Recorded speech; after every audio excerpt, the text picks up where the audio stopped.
In today's video, I'm going to teach you Xero, how to post an end-of-year adjustment journal, 5 minutes. End-of-year adjustments help you tidy up your financials so your reports accurately reflect the year just finished.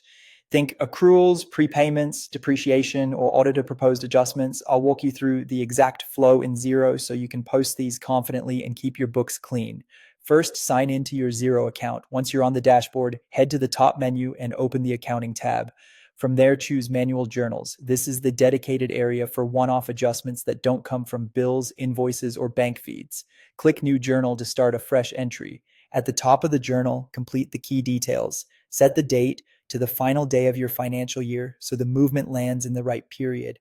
Add a clear description that explains the purpose of the adjustment, something you and your accountant can recognize later, like year-end accrual for utilities.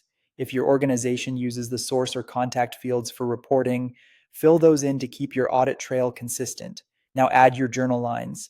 Each line needs an account code, a brief description, and an amount in either the debit or credit column.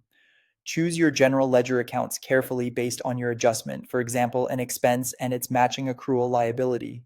Keep your descriptions meaningful, such as the vendor or the nature of the cost, to make future reviews faster. Make sure the total debits equal the total credits before you move on.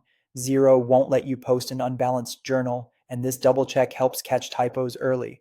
When you're happy with the entry, you have two choices. If everything is final, click Post to commit the journal to your ledger. If you or your accountant still need to review it, click Save as Draft. Drafts are great for collecting multiple proposed adjustments before a final review. If you've saved several drafts and want to post them in one go, go to Reporting, select All Reports, then open the journal report. Filter or locate your draft journals. Select the ones you're ready to finalize and click Post. This batch approach saves time during busy year-end close and keeps your process consistent. That's it. With the right date, clear descriptions, balanced lines, and a clean approval flow, your end-of-year adjustments in Xero will be accurate, auditable, and quick to complete.